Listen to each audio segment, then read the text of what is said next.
What is up, and welcome to the All Basketball Podcast. And once again, I'm your host, Maurice Dixon, coming to you on April 16th with the NBA playoffs just underway.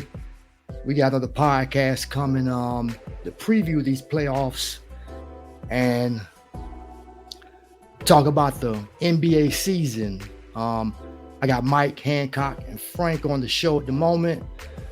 Glad you guys able to take time to come talk with me about these playoffs and everything else. And into the NBA regular season, we got some topics as far as a few teams not in the playoffs, and then mainly some of the more intriguing first round series.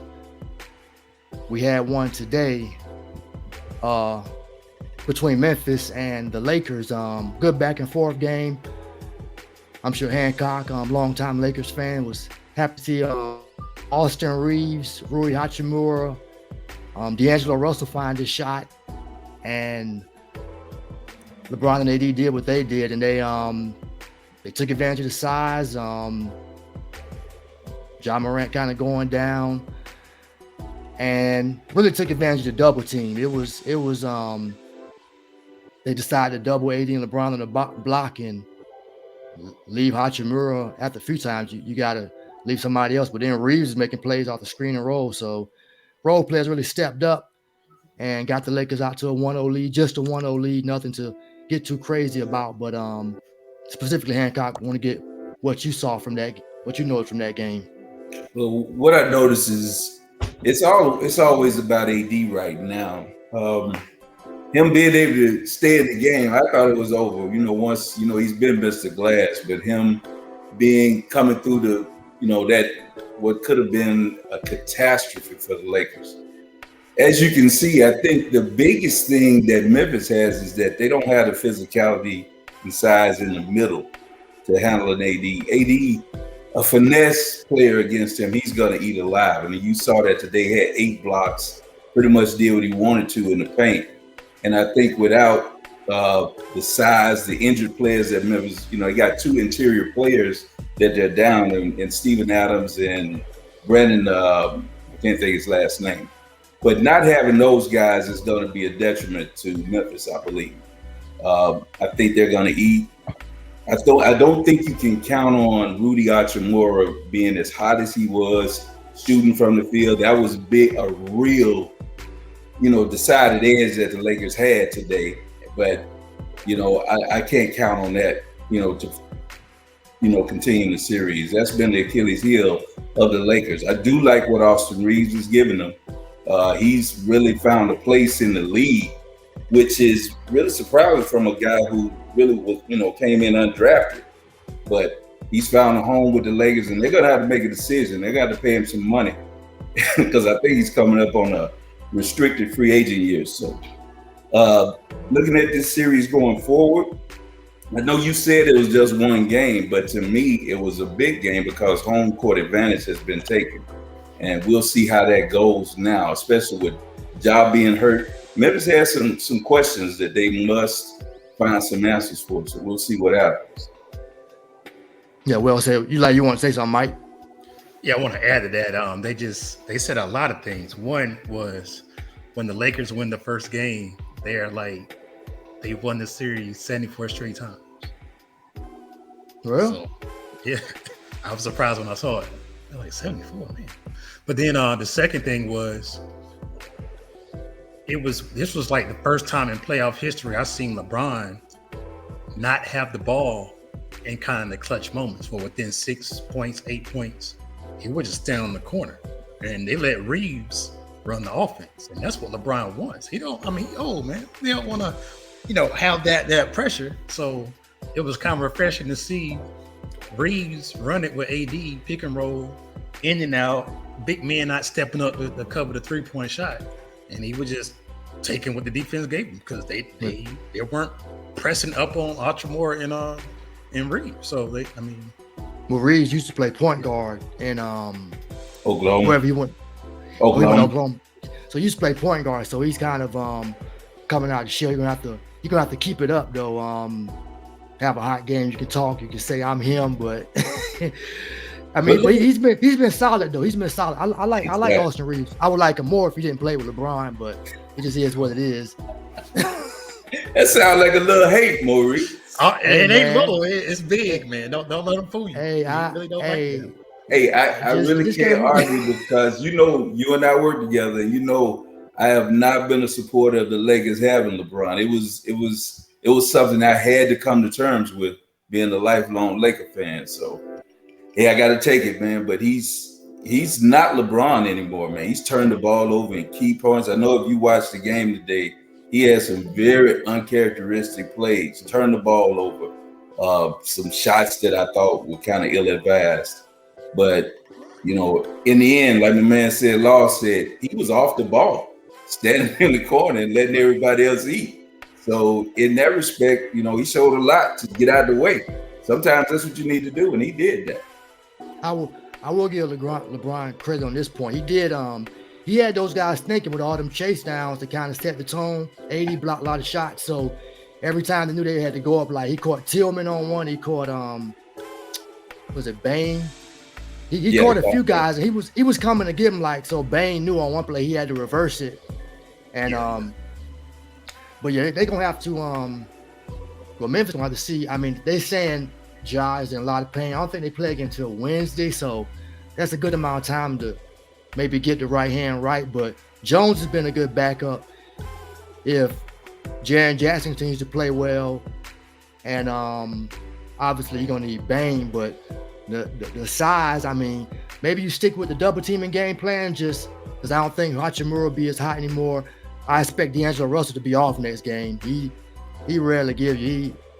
He was looking shaky. Game a little bit. Yeah, he was shaky at first, and he got a little hot.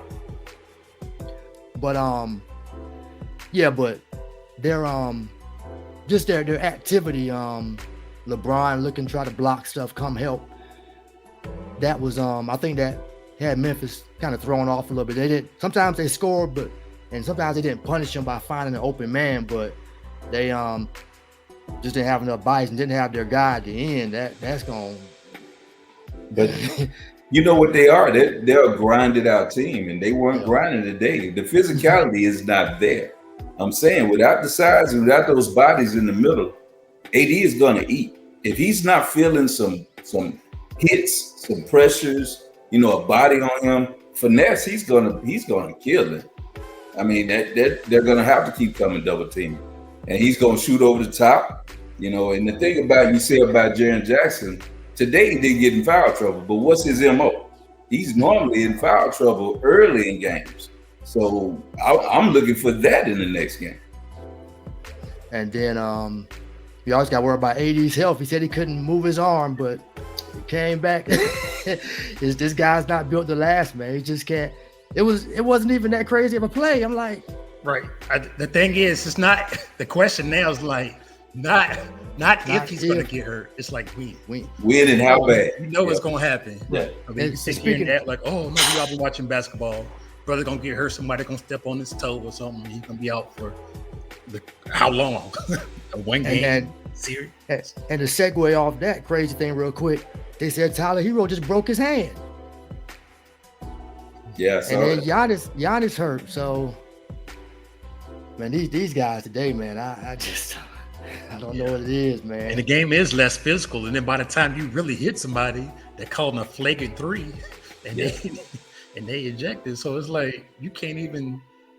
Like, there were some hard fouls in the Memphis-LA game today, and one guy was so mad, I was like, man, he really ain't gonna do nothing about it. You know what I'm saying? Like back in the day, somebody foul you hard, you got to put a man face and let them know they like, yo, I felt that one. But now you can't. I mean, you get hit. Only thing you do is go to the ref. Hey, man, watch that. And it's And then guys getting hurt, man, like you said. So I don't know what we watching, man. Hey, let's let Frank get in there. Are you ready to go, Frank? Or you need a second?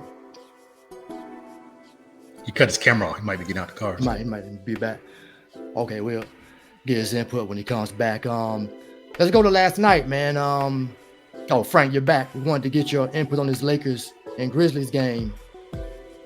Can y'all hear me okay? Oh, yeah, we fine. Okay, yeah, because phone was going in and out. I didn't catch everything y'all was saying. First of all, it's good to see everybody. Hope everybody's been doing well. Good, same here.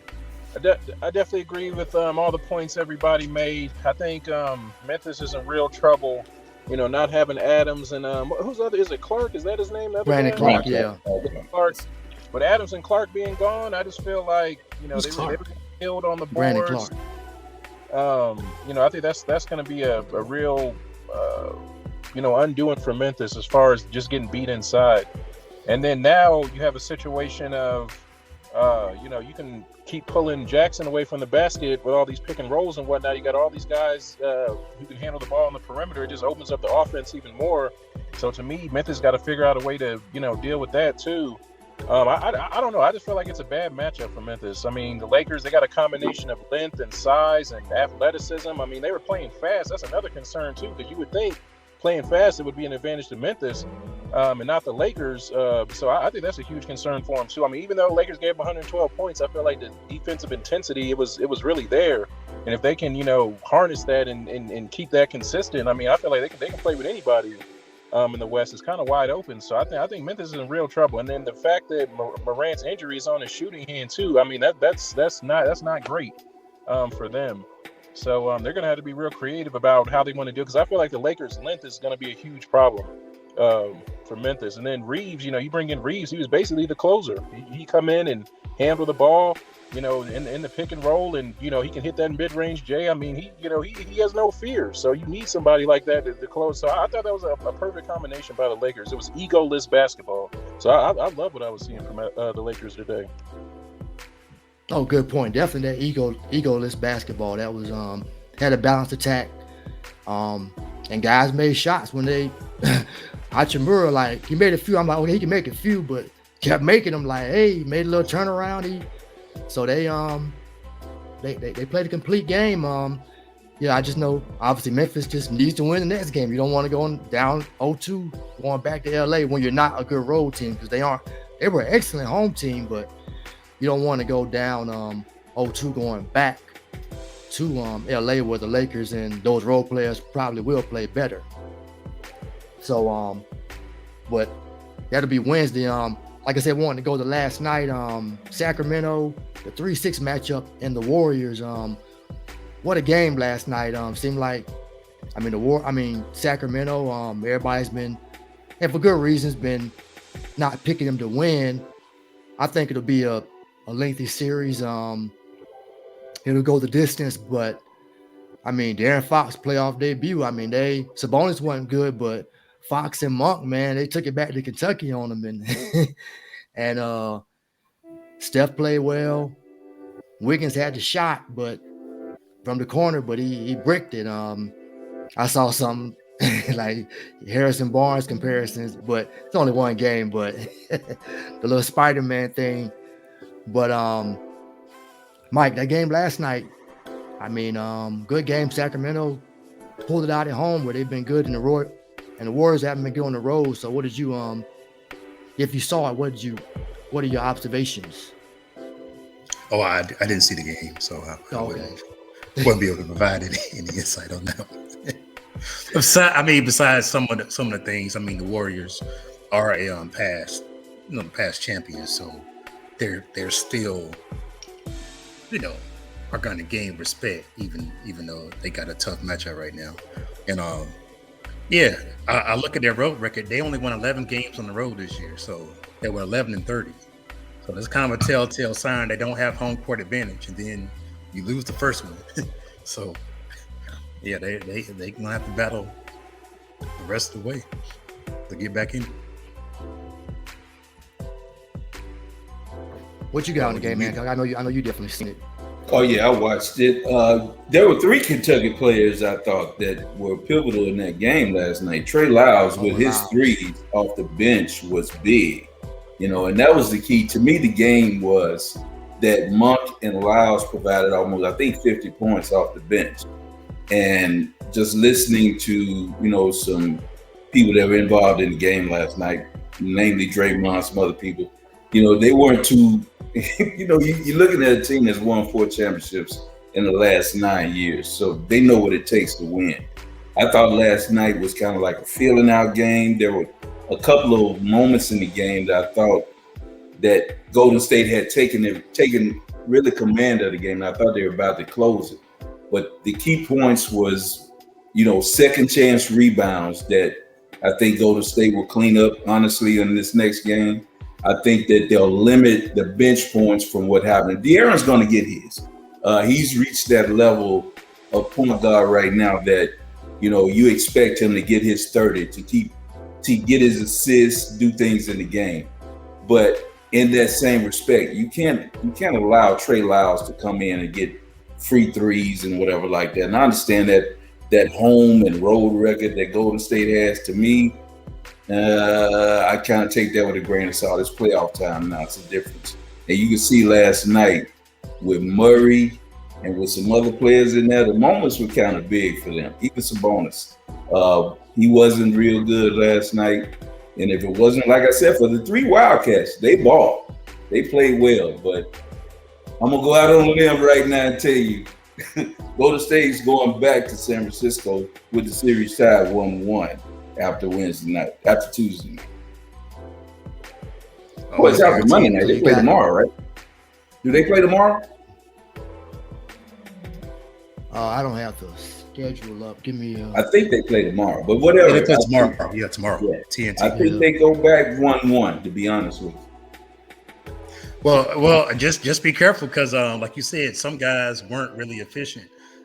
Kevin Huerter was off. Sabonis, and like you said, King and Murray. But I mean, if they have a home game at home, which isn't tough in the NBA to hit your home shots, I mean, it could be 2-0. Yeah.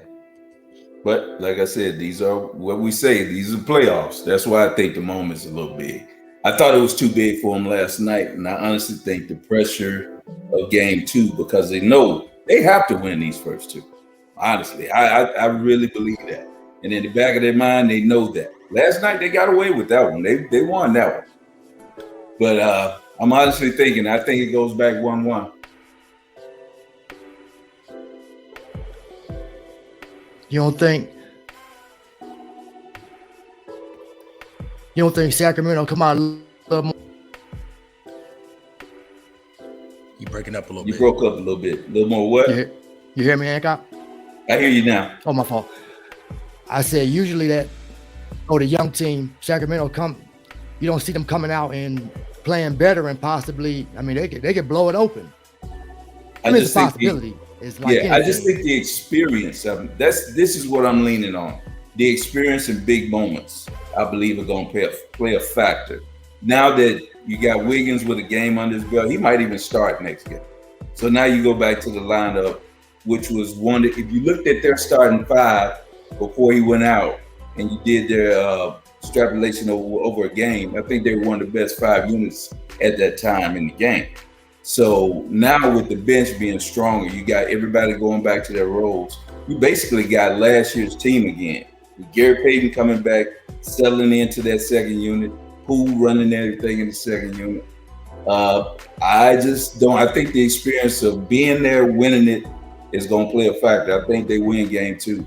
I don't know if it's going to be a blowout, whatever, but I can tell you, I honestly got a good feeling that Golden State wins this one pretty handily. Okay, so how far do you think this 11 wins on the road, this bad road play by the, as far you think it realistically can take them through the West at the 6th seed? Hold on, he said that road stuff in the regular season don't mean nothing. That's what I heard. I don't believe it. Not with a 4-time champion. If this was a different squad, yeah, but you got the continuity of what they've done. These players have been through this. I just don't believe it's just like last year when everybody was saying they couldn't win it again. And I kept hearing, I told Maurice at the beginning of the year that Golden State, for what I saw, was the best team in the league. And they did it. They went and won it. Now, things fell, right? Don't get me wrong. I think there's always injuries, there's things that happen. But if you look at Golden State's run, there's always been something that's allowed them to move forward. whether that's acquiring AD because Steph's ankles were bad, whether that's the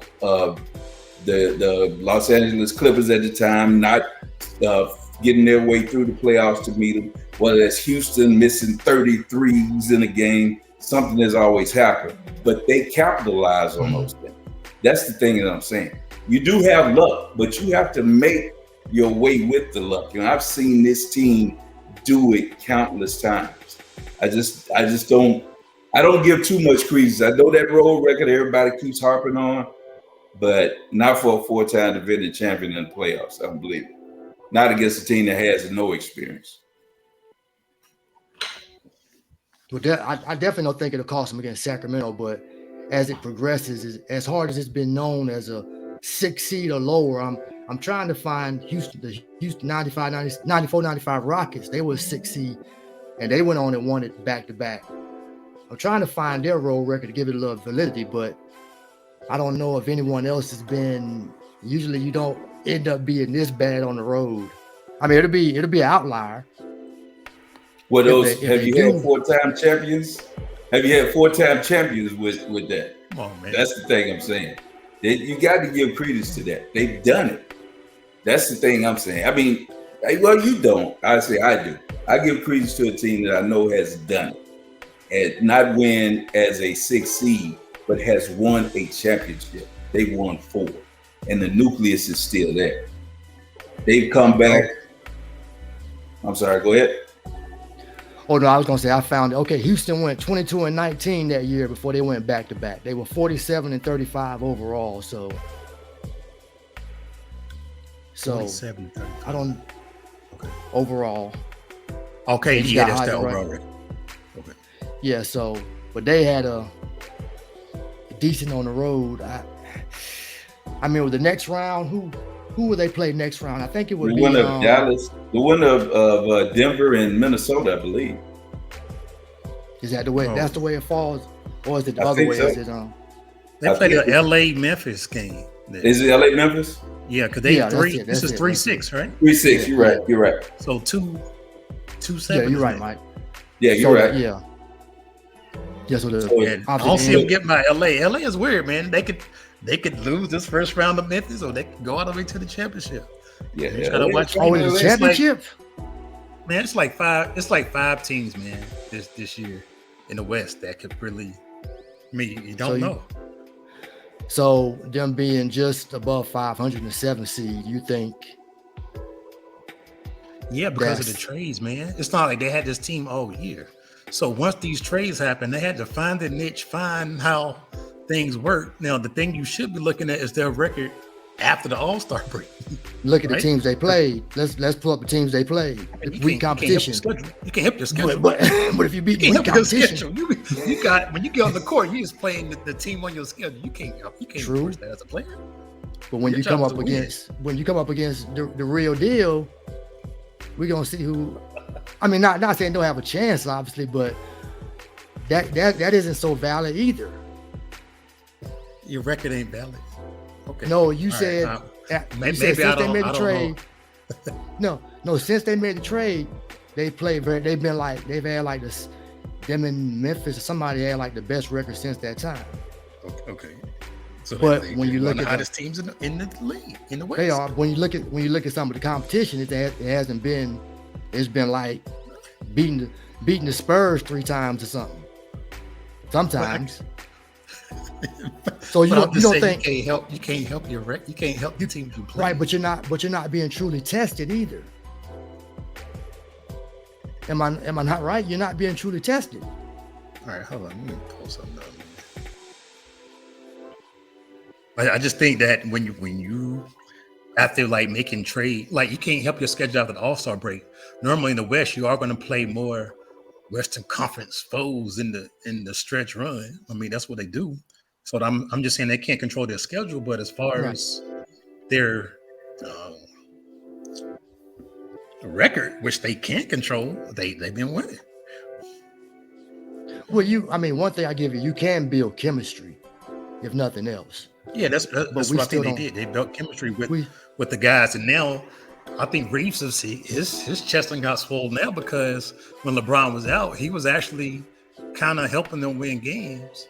And now with him back, it's like, all right, now I have a better team now because these the players I'm with, and like kind of remind me of the cats back in Cleveland that were just shooters like a Cal Corbin, just role players. Now these role players have playing with a star like LeBron is a task in itself.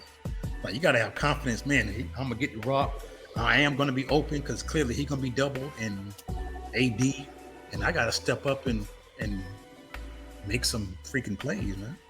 And I think these guys now have built their confidence, and yeah, I mean that's what I see right now. Confident bunch. I feel you. I don't see them beating Golden State next round. That's what I mean. And I'm a Laker fan. I'm a Laker fan, and I'm right with you. I don't think they can beat Golden State. I just don't know if I think the attrition, is going to wear that. I think what's going to happen with LeBron, we're seeing the erosion of his game. I mean, honestly, he's still one of the best players, but he's making plays. If you've been watching the Lakers, which I have, he's been making these bonehead passes and turnovers here recently that you might not keep being able to overcome if you keep this up, and against a team that can capitalize on it. And like I said, the reason I don't think Memphis can is I don't think they're healthy enough, especially now with the Morant injury and with what's happening with the two big guys in the middle. I think that's going to be just too much for them to overcome. When they play Golden State gets past this first round and everybody settles in, Wiggins gets to playing. I just don't believe, because Wiggins can play LeBron. He can play LeBron with the length he has and the athleticism. He can affect LeBron's game. Now, and they're going to be physical with AD. You're going to have Draymond and Looney banging him all game. That's what you're missing with Memphis. They don't have those bodies that they're throwing at him and banging him. He doesn't like that physicality. He doesn't play well with physicality. He's a finesse player. And that's why I don't think Memphis is going to stand a chance with him. Well, the Lakers beat the Warriors twice down the stretch in the regular season, but I know how you feel already about the regular season. And no, but we have to see who played too. Exactly. Right, right. Yeah, Old boy was out, Wiggins was out, LeBron was out, everybody been out. But clearly you are what your record is, man. So but they are 7 seed, so you're telling me they're not gonna get home court. Right, they're gonna have home court, so they got to win 4 or win a game or 2 in LA, which I don't see that happen. But we'll see. 4-time defending champion. That's just what plays in my mind. That might not mean a lot on this podcast, and I understand it. But 4 times out of 9 years, road wins. 4 times out of 9 years is big. That's a pretty. That's to me is more powerful than telling me that a team that had a bad record when they didn't even have all the complement of players. Now you have everything that you had that won a title last year. It's a little different to me. I mean, I hear you. I mean, I think obviously as the further they go along, then talking about Golden State specifically, then you can kind of start throwing it out the window, because it's like, okay, you then play like with Houston that year. Once they got past whoever they beat in the third round, then when they beat the Suns, it was like once they got past, and then I mean, they probably still would have beat Orlando when Nick Anderson choked away that lead, and Nick Anderson choked down the free throws. I mean, it was a wash, and Drexler was hungry. Like, I got to get me a title. I ain't got, what was it, 12 years in the league at that point? Because Drexler really inserted he was like a catalyst for that run, because they traded. I don't know if it was in the middle of that season, but when they got him, it almost blew that team up, because there was some rebellious things going on against Drexler coming in there. Guys were partial to the people that they got rid of. It's been coming out lately where they talked about Robert Horry has said, he didn't like what it went down, when they brought Drexler in. Horry said there was one particular time where Drexler said something to him about getting back on defense or whatever. Like, I said, man, how you gonna tell me what you just got here? You know, so there was a little animosity about him coming in and the way he carried himself. They say he came in and he would be reading the paper over in the corner, you know, cross legs. So Kenny Smith even said something about it. So they had to look within themselves and kind of, you know, get away from not having the guys that they had wanted with previously. I think anytime you play in the league and you Drexler been in the finals twice. My fault. Oh. He'd already been in the finals twice, so why wouldn't you take heed to what he got to say? Go ahead, Mike. My bad. I was just saying that anytime you got grown men playing ball and you're passionate about winning, you're gonna have some animosity. So yeah, it's gonna be a problem anytime a good player, an all-star player, comes to your team and they gotta fit into the team chemistry. And then you got vets on the team that's been there for a minute.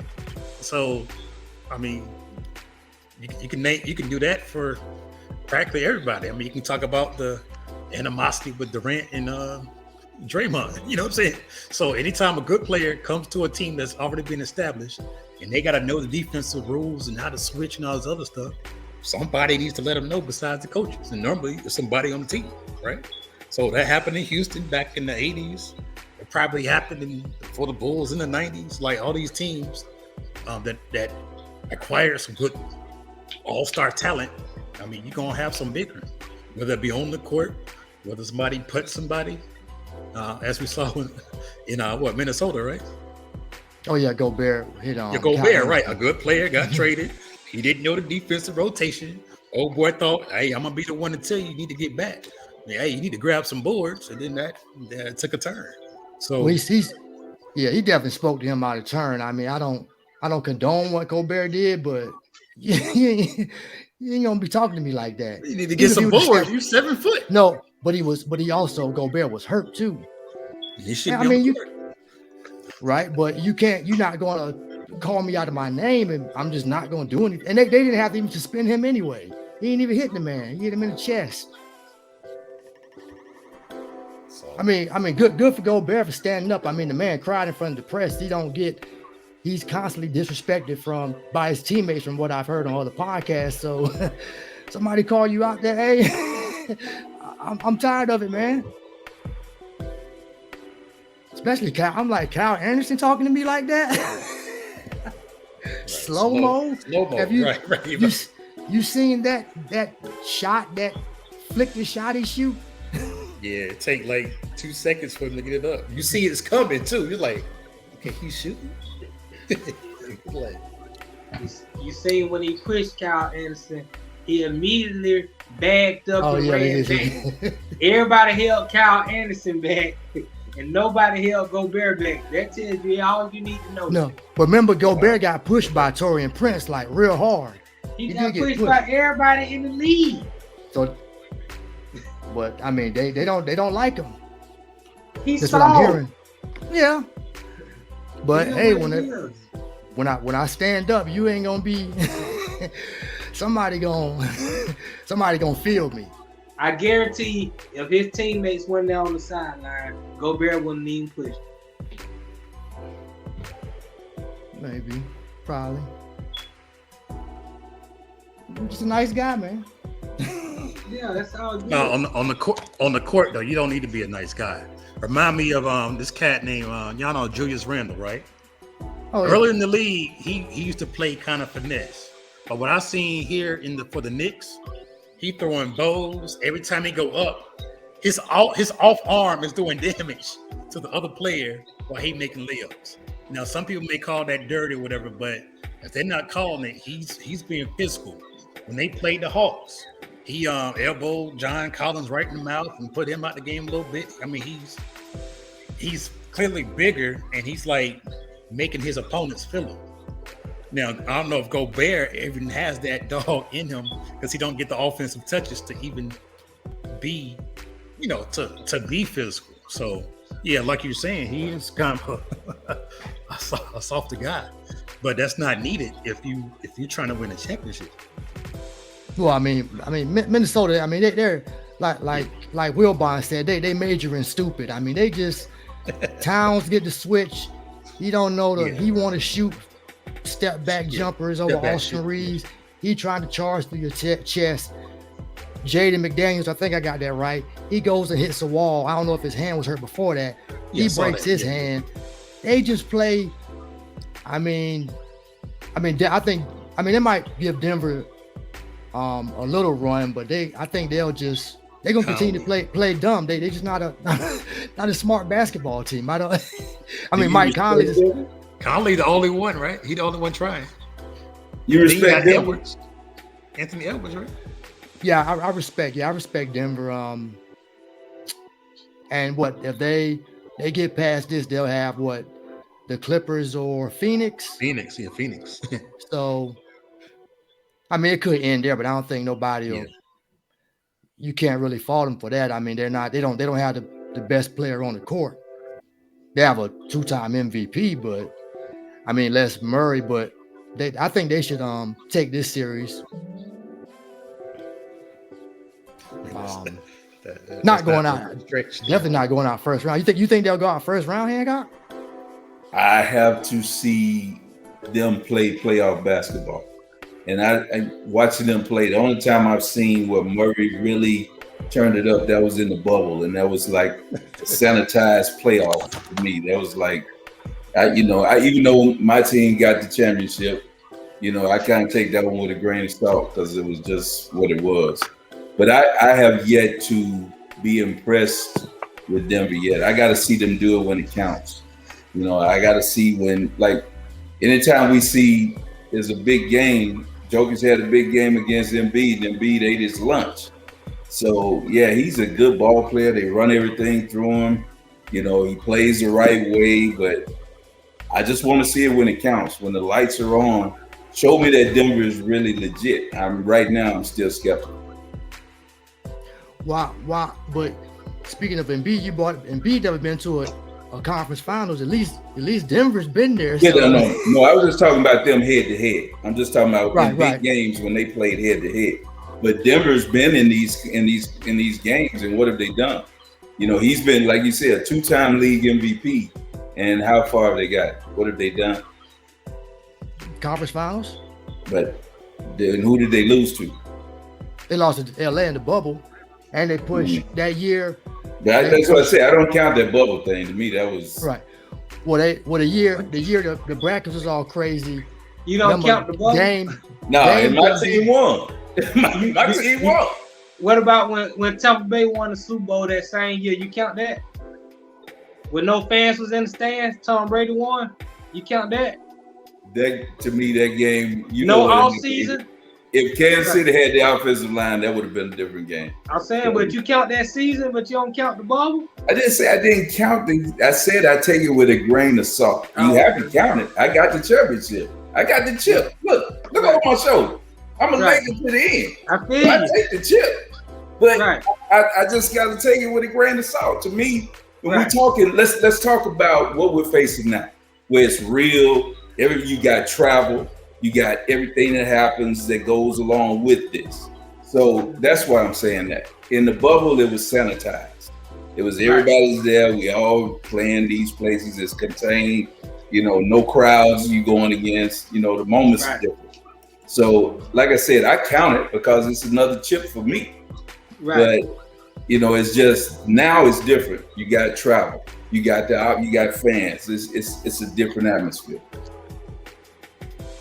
Yeah, because what was I just saying? Oh, you were saying I was explaining that year Portland went to the West Finals against Golden State.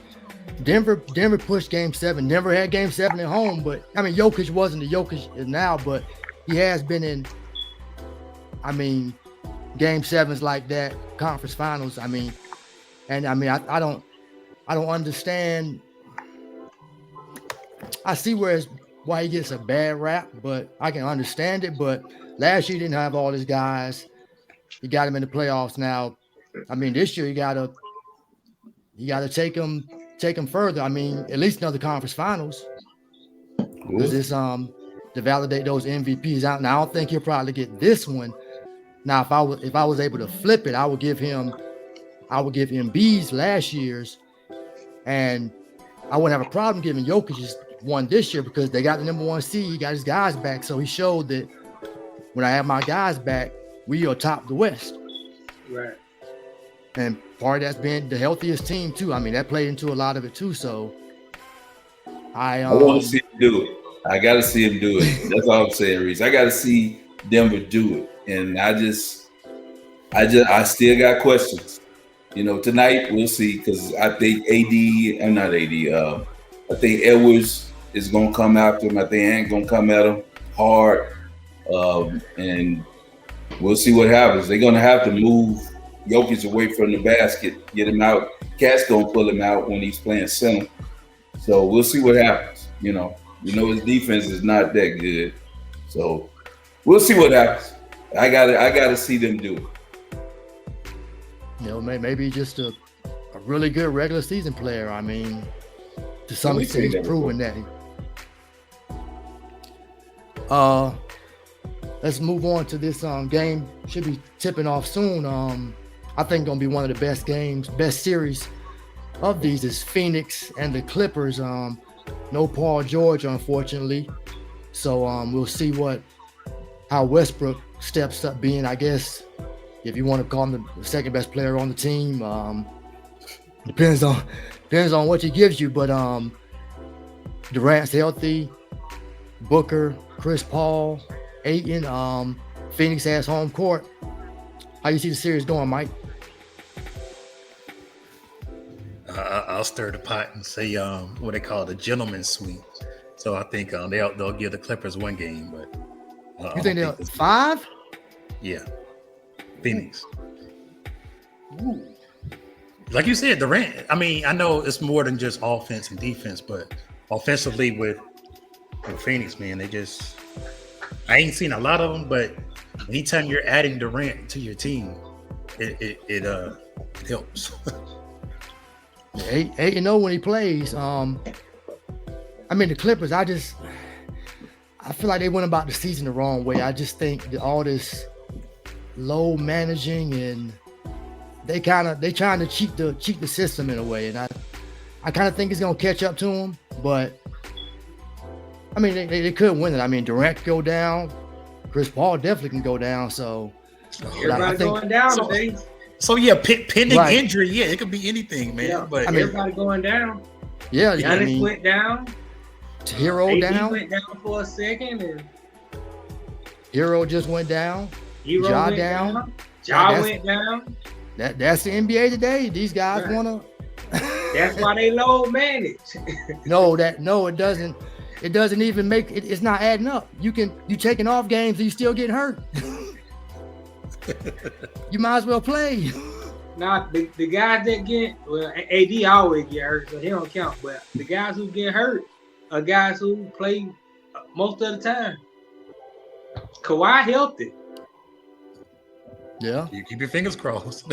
Series ain't started yet. How you see the series playing out, then? You're right. How you see the series playing out, James?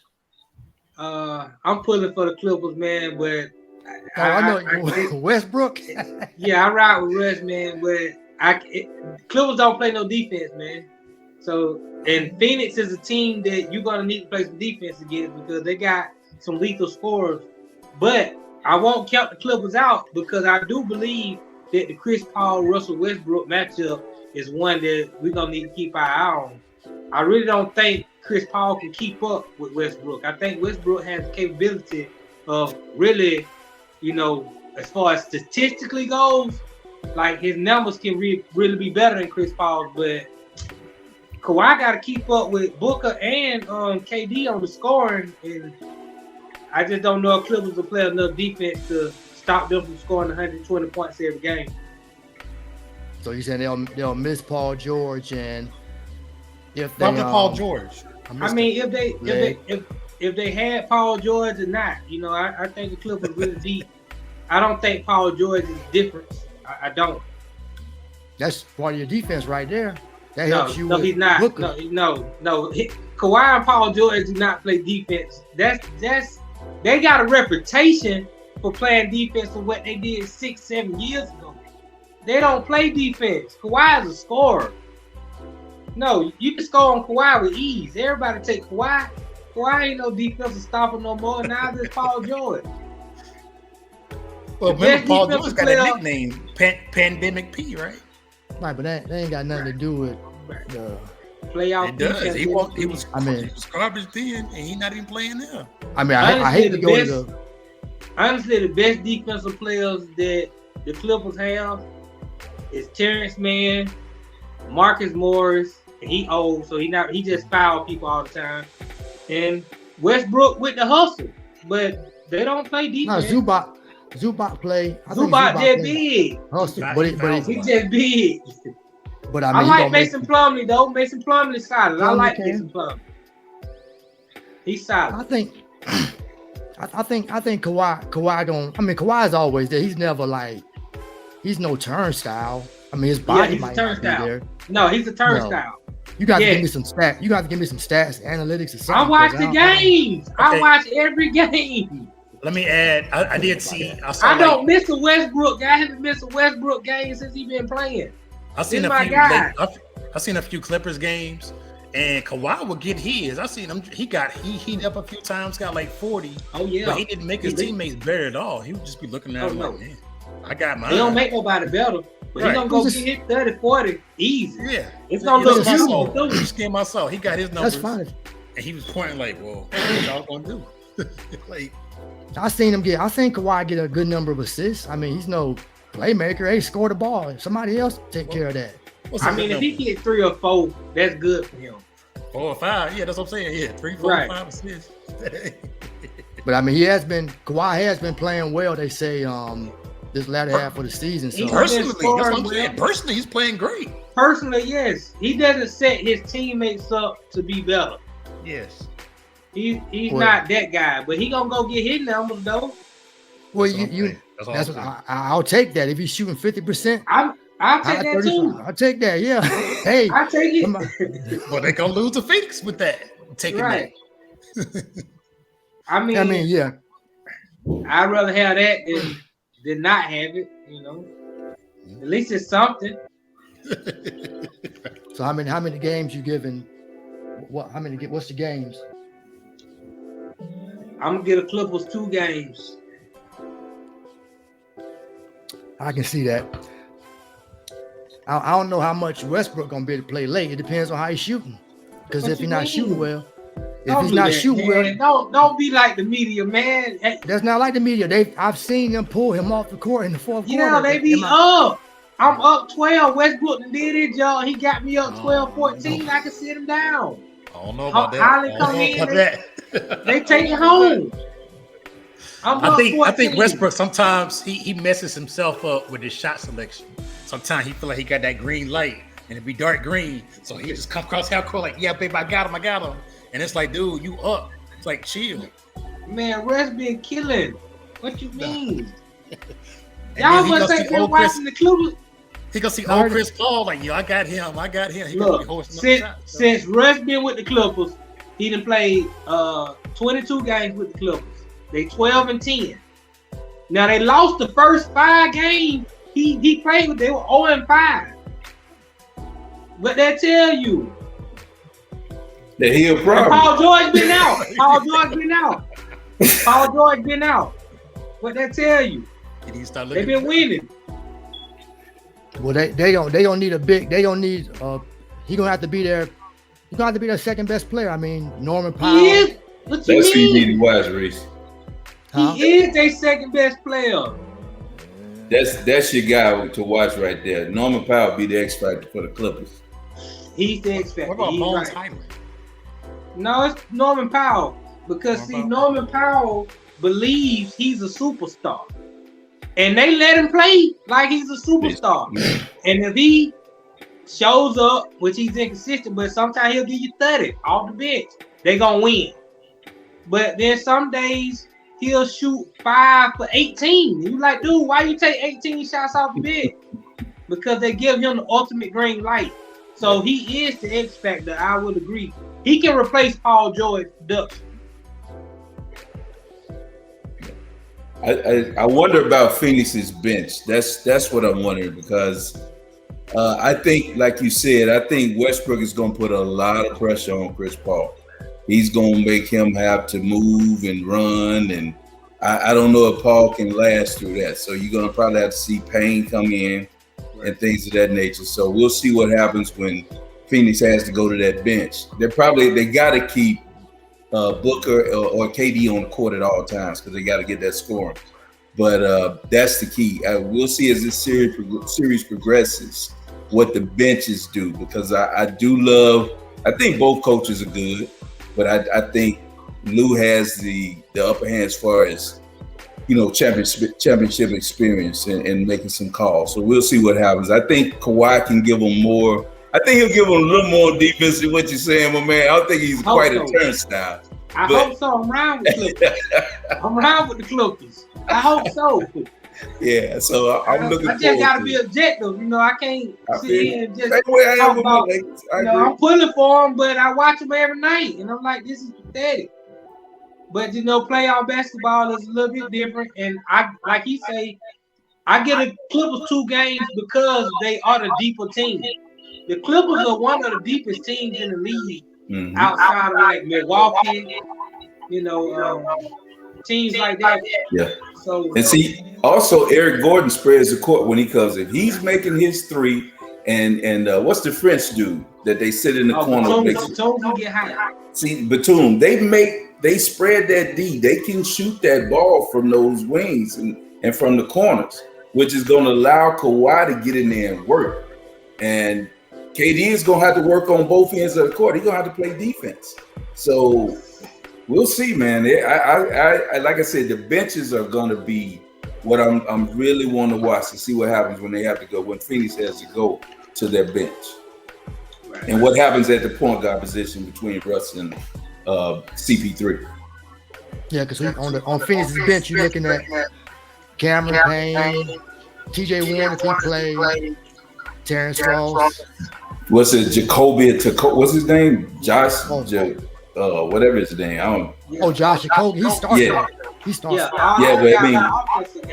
Yeah. So we'll see, man. Okogie plays defense. Okogie. If he can get on the floor. Who? If he can get on the floor. Okogie start. I'm saying, are they gonna run him in this series? What they gonna play in it? How you gonna start? Who you starting? Where you starting at the small, because Troy and Craig don't start no more. Who? Troy and Craig coming out the bench. Yeah, they might have to do something about that. That'll be an adjustment that needs to be made. I'm looking forward to that game. I think it's gonna be a good series. I believe. Yeah, we'll see. I mean, obviously it'll be starting soon. I'm going off the 2K roster. I just played with him yesterday, so I know that Okogie starts, but that can change. I don't know. I see a very good minute. But I don't watch Phoenix every night.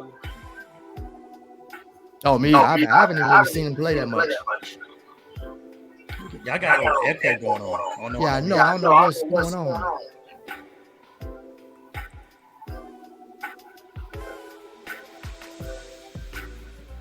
We can stream y'all after the first 53 minutes. It keeps on the echo.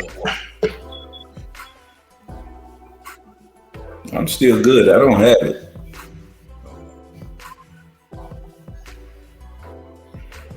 I think it's going on.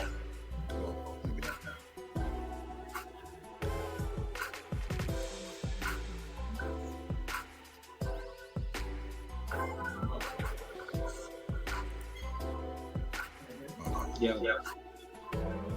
Okay. Oh, under your audio, it has a button that says echo cancellation. Mine is checked. So just make sure it's checked on the set. I don't have it, so I'm good. What about now? It's a little better, right? Yeah, I don't have an echo. I'm good. Okay. Yeah, I don't have. Maybe that was Frank who was. I hear echo, but I don't have it. And I don't know how to. Might just be my browser.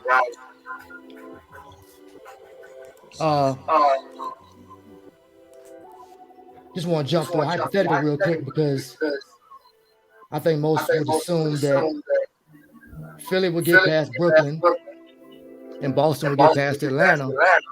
So I think the big question is, will Embiid make it to the conference finals? I don't know.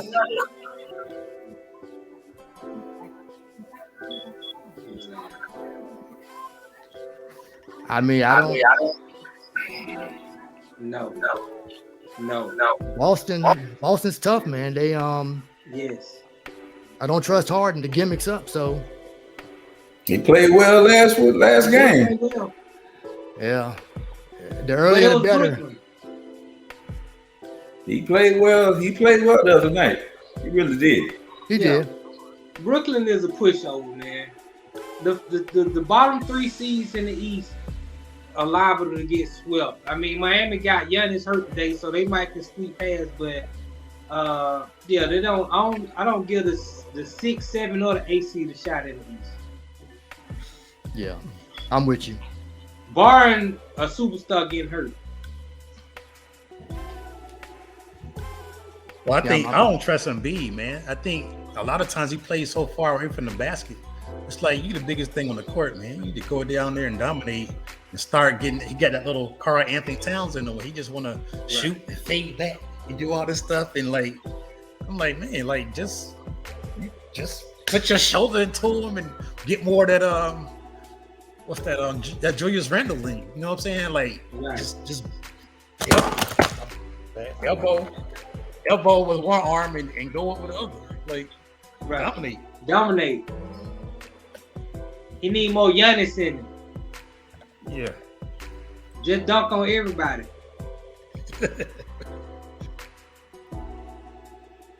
He got nice touch around the rim. He can get a little fade away. He can get a little.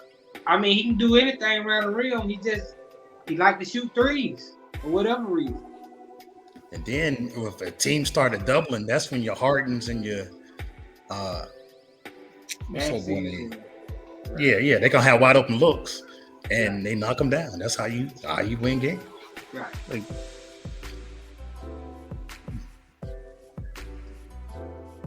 I'm thinking about Harris. They got Harris, right? Yeah, Tobias Harris, Maxey. I yeah. mean, they got some guys. Niang be hitting shots. I mean, Philly definitely has more talent than what Brooklyn has, considering they just traded their top 2 players to other teams. And Mikal Bridges, he's doing the best he can. Spencer Dinwiddie, they're doing the best they can, but they just overmatched. They're a team full of role players who was in a good standing before they got to that team. If they had started the season, if the Brooklyn Nets would have started the season with the roster they have right now, they would probably be in the playoffs. True. So what about in the West though? What about the bottom 3 seeds in the West? I mean, of course you got Lakers, you have Minnesota, and you have the Clippers at 6. Golden State. Do you think the bottom 3 teams in the West are stronger than the bottom 3 teams in the East? I do. Oh yeah, the West. Without a doubt. Yeah. Yeah, I do without a doubt.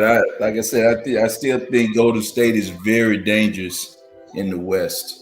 The Lakers are coming. Don't get me wrong; they've been one of the best teams since they made the adjustments and made those trades. I think it kind of settled that team and balanced that team. But I think Golden State, with their acquisitions, getting Wiggins back, getting Payton back, everybody else falling back in line, they're gonna be a dangerous out. Well, they gotta get out of this first round, man. Well, I don't have your phone number, but I do have Maurice. And like I said to him, and I tell him again, game 2 after they leave, going back to San Francisco, it'll be 1-1. I thought they were gonna steal game 1, considering that Sacramento hadn't been in the playoffs. They inexperienced.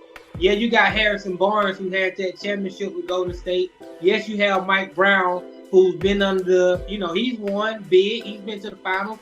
He was just on the assistant coach for Golden State. So you got those guys, but for the most part, those guys haven't been in the playoffs. They're inexperienced, and they came out early and they showed jitters. So I was like, Golden State need to steal game 1. When Golden State failed to because De'Aaron Fox and Malik Monk went off in the fourth quarter. Fox, Monk, and Trey Lyles, them Kentucky boys. Right. Trey Lyles was hitting some shots that he don't normally hit. He had 4 threes. Right. He hit them, but he don't know. You can't count on that. But he hit them. And Sacramento, to me, got away with a game that normally they would have probably lost in that situation. Or Golden State would have won. But Golden State is so bad on the road. That's the only thing, the only concern I have with them. Can they overcome their road woes? And that's so you missed that. That's what I was saying earlier. And my man was like, "Man, we don't care about no regular season. No, I mean, they got 4 rings. You know what I'm saying? They got 4 rings. Years. I mean, go to state. Right. But they got 4 rings in 9 years, and I trust them more than I do a team that don't have any and that ain't been to the playoffs. I trust Golden State. And then I was like, well, when you played half of your games and you only won 11 on the road, that's kind of an eye opener. Like, all right, so I don't care. You got Steph Curry and the other Jesus dude, right. But 11 wins is 11 wins. Like, that's something to be said about that. Okay. And you got Curry over there coaching them up, but they can't get the W's. Right. Tomorrow night coming. Okay. We'll have 12 wins tomorrow. They'll have 12 wins on the road tomorrow. We're having a Mercy podcast on Tuesday.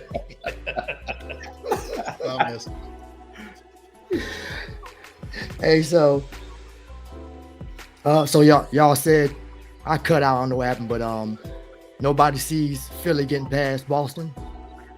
I didn't say that. Oh, okay. I don't trust Embiid. I mean, he's the go-to guy, and you gotta. I ain't seen it yet. I mean, this could be the year. Don't get me wrong, but I mean, I just off the past experiences, I ain't seen it. I think it's too early. I think for me, I need to see how these first rounds play out. Is everybody coming out unscathed?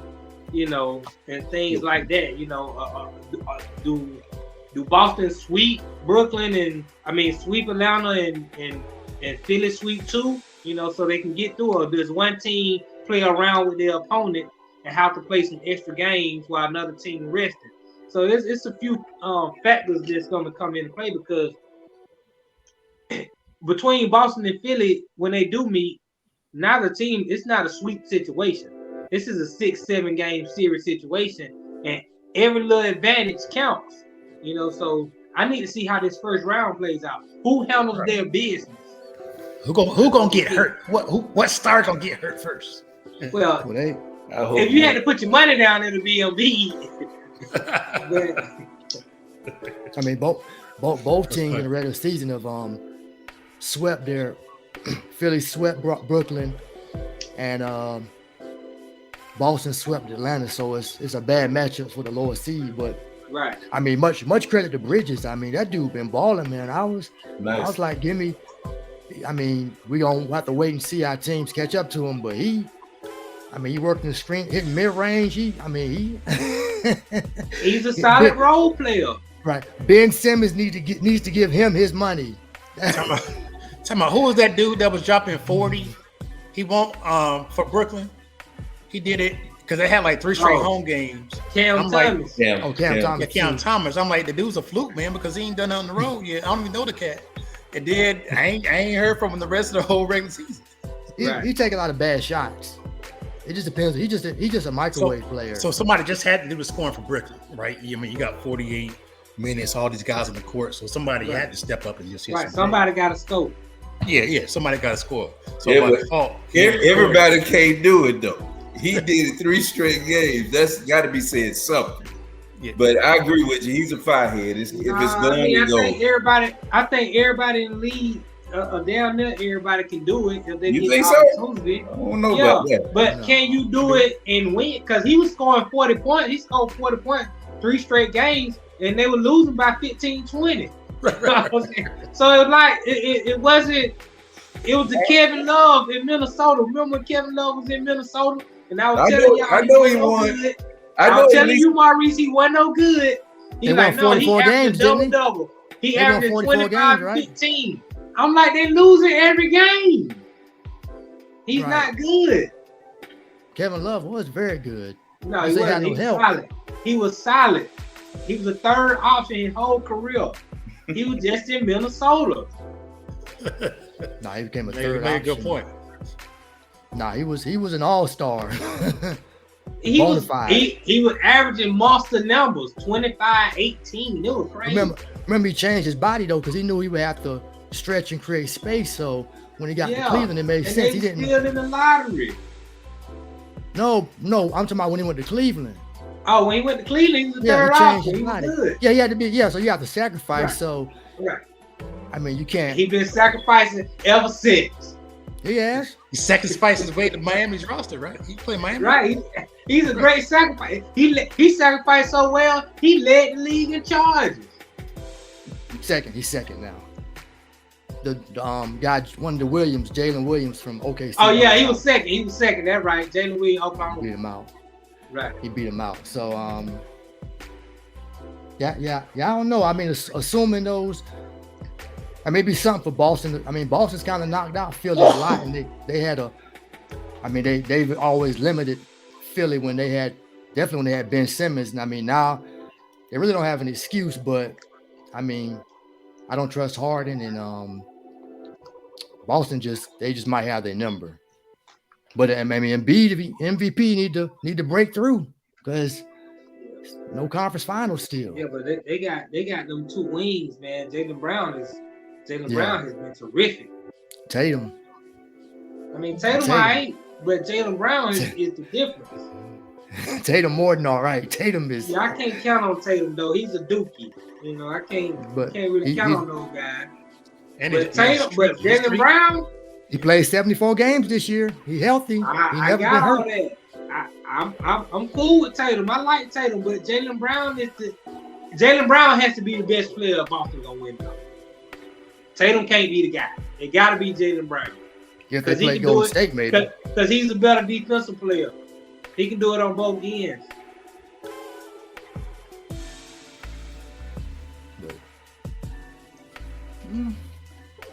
I think Tatum gonna break through all that. I got him breaking through all the Duke stuff. Not Somebody Zion. gotta do it. So you say Tatum is he getting a ring this year? It's gonna be close. They got a really good chance. They came out the right way, to give them credit for all the stuff that happened with their coach and everything. They came out the right way. I mean, after losing the finals, motivated, Right. came out the right way. So, Right. but Milwaukee still might be in their way. If he can get Boston to the championship, I'd say Tatum the best player Duke has ever had. I give him that. He's the best healthy player. He'll be the best player Duke has ever had. Over Grant Hill? We can't Over trump Grant Hill. He can't trump Grant Hill. No. Why not? What Grant Hill do? What did Grant Hill do? Grant Hill was so cold. What did he do? What did he do? How many teams he led to the Got chip? buckets. How many teams he led to? I mean, I'm pretty sure Jason Tatum got more. I'm pretty sure Jason Tatum got more points than Grant Hill do right now. Yeah, I mean he's healthy. Yeah, he has the. Kyrie. This counts. You're an athlete. Are we talking about athletes? Are we talking about guys who just shoot proper shots? Because I know an old man in the underground who don't never miss, and he take everybody money every week. Are we talking proper shot? Or are we talking athletic competition where you got to be healthy, where your ankle got to be strong? Nah, he had some jacked up doctors on his knee, man. His ankle. His knee. I ain't got to make no excuses for Jason Tatum. He getting it done. Ain't nobody at Duke ever got it done except for Jason Tatum. You mean Kyrie got it done? Come on, man. Come on, now. Stop playing. LeBron got it done. Kyrie didn't hit the game 7. Kyrie hit the game 7 shot. I mean, he was there. The game winning shot. I get that. Come on, okay. Man, stop. I like Kyrie. I like Kyrie, but stop, that's man. Facts. I can't. Nah. Hey, that's a fact. He hit the game winning shot. There was one game where LeBron had 41, Kyrie had 41. Game 6. He was right here. So he was right y'all there. Really comparing Kyrie Irving to Jason Tatum? Are we comparing Kyrie Irving to Jason Tatum? Kyrie as a Irving has baller. a championship. He has a championship. Jason Tatum don't have a championship yet. Jason Tatum is the number one dog. He's the number one option. Kyrie is not a number one. Every time he has been a number one, his team end up in a lottery. But you just said Jason Tatum not number one guy. Jaylen Brown got. I did not say that. I didn't say Jason Tatum wasn't number one guy. I said Jaylen Brown needs to be better if they're gonna win a championship. But Jason Tatum has proven that he can get a team as a number one option to the finals. He did that. I gotta give him credit. He is all NBA first team. He did that. Right. So I gotta give him credit where credit due. I'm objective. Damn how I feel about it. I hate Duke. I don't believe in Jason, but I don't like Duke. He get it done. What has Kyrie done? I like Kyrie. I say he had the biggest shot in Cavs history. Look. I like Kyrie personally. Me and Kyrie on the same thing. Now, if Tatum get the championship, then I can understand him trumping him. Okay, because but this is what I'm saying. Kyrie ain't lead no team nowhere, but to the dirt. Right, but Tatum has to get a championship at least to sit at the table. Kyrie's not a number one. Hold on, I don't understand. Can we? We're comparing a guy who's not a number one option to a guy who's a bona fide number one option. We saying how you doing that? You saying best? How we Duke doing players? that? You saying best Duke players? Tatum better than Kyrie, right? Yeah, he's a better player. He's a better player. Yeah, but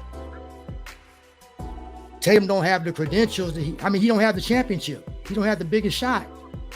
Tatum won finals appearance. He was bad. All the turnovers. He wasn't bad. He just wasn't great. You need me to pull it up? He wasn't great. Look at the numbers. Yes, go look it up. Look at the numbers. Tell me he was bad. Or just say he wasn't great. Mike, pull up those numbers for Tatum last year. They weren't great. Unless you telling me he averaged under 25 a game. You know what I'm saying? Like, no. He just didn't win. Why somebody got to be a bum because they don't win? No, so you put words in my mouth. I never said he was a bum. I said he wasn't above Kyrie. All right, this is what I do. Kyrie went to Cleveland, right? Got drafted by Cleveland. Right. They was in the lottery every year. They got 2 number one picks under his watch. Then LeBron came. They won a championship. They went to the finals every year LeBron was there. Kyrie said, let me go. They sitting in the Boston. He fluked up. He got hurt. They damn near won it without Kyrie. Right. Said, okay, I don't want to go to Boston. Give me KD. Let's go to Brooklyn.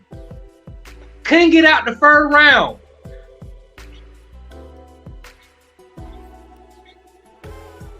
Come on, man. He ain't done that. He's a train wreck.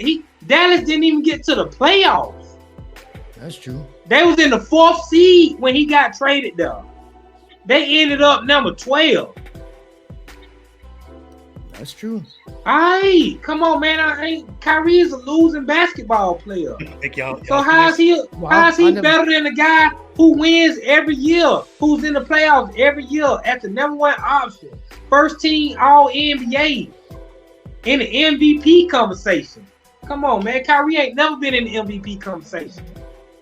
You got a championship. You got the shot. Right? You got the shot. He played with LeBron. Hey. J.R. Smith got a championship. Okay, J.R. Smith, he better than Jaylen Brown and Tatum too. I didn't say that. Time out. Can y'all see Kevin Love better than them too? I'm trying to. I can't make it bigger because it's not. I don't know how to share. It's real small. But I'm just saying, in the hierarchy of Duke players, he's up there. Okay, I can see it now. He number one. I mean, first game looked like he was 3 for 17, a little rough. He had a bad game. But all the games under 50%. That's 10 for 20 right now. What you mean? That's 10 for 20. They lost. One solid game. Look you got turnovers. What you trying to do? Then what you look? What you trying to do? You trying to critique a man in the finals. After he led a team to the chip, that's when you want to rip him. I don't No, rip I'm guys saying- who got to the final. He didn't play great. Semifinal, he was 46%. Like But I the said, final, he was did. 36%. Like I said, he did not play great in the finals. Okay. But they couldn't have did it without him. They couldn't have won the 2 games they did without him. Well, the first game he had the assist, and they came back late. Horford hit some threes. Everybody got hot. I'm just saying on the biggest stage, he hasn't shown it He yet. didn't play great. I definitely give he's a better player, but on the They biggest played stage, a great defensive team. You had like Andrew Wiggins, no one out there. Hey, if you that guy, like you said, he's that guy. Well, he's not that guy.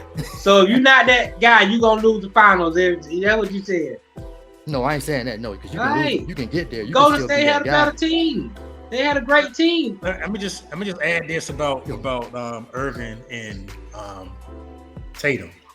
Now, as far as finishing 1-on-1, finishing at the rim, that's all Irvin. Right. But I know that's an individual thing. He'll cross you up, make you look bad. Exactly. He'll turn you around, flip you upside down and stuff. Irvin is that nice. Oh, he's pretty. But- He's a prettier player. Yeah. But when it comes to like the whole team aspect and being up Right. and rebounding and Right. all the stuff to help a team Right. make it to Right. the final, I'd rather have Tatum. I don't think no general manager in the NBA would take Kyrie Irving over Jason Tatum. Right, I'm not saying that. I'm That talking means to- that's all it means. That's what matters. That means that Tatum is better than Kyrie. Oh yeah, If no general I give you that. manager, if no general manager in the whole NBA would be dumb enough to take Kyrie Irving over Jason Tatum, that lets you know who the better player is. It's not even close.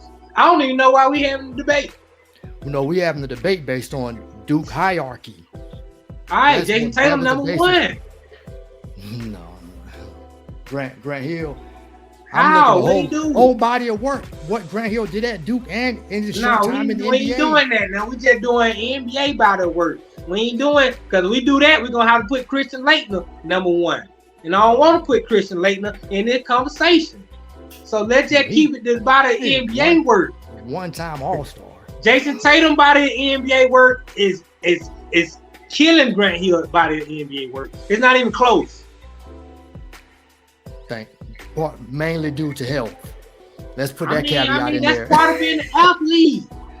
It is. All right. So, all right, let's move on. Enough Duke talk. I wanted to throw this question out there for you guys. What were your thoughts on the NBA season? When I say that, just like, how do you feel it went? I know, James, you probably saw a lot of games. You as well, Hancock. I see more of the nationally televised games, and I was just looking at the season leaders as far as games. Actually, Tatum, as far as superstars who are being marketed, Tatum played the most at 74. Trae Young played 73. After that, guys in the 60s and 50s, due to various reasons, a lot of role players played majority of the game. I mean, played out the season, and Mikal Bridges played a crazy 83. But with all the load management, how do you guys, Hancock, how did you see the season playing out? Like, was it just from a PR standpoint, or just what are your thoughts on? I think the NBA took a hit on this load management. I think it's going to be reflected in this new CBA. Something's going to be in there to where they're going to require a certain amount of games.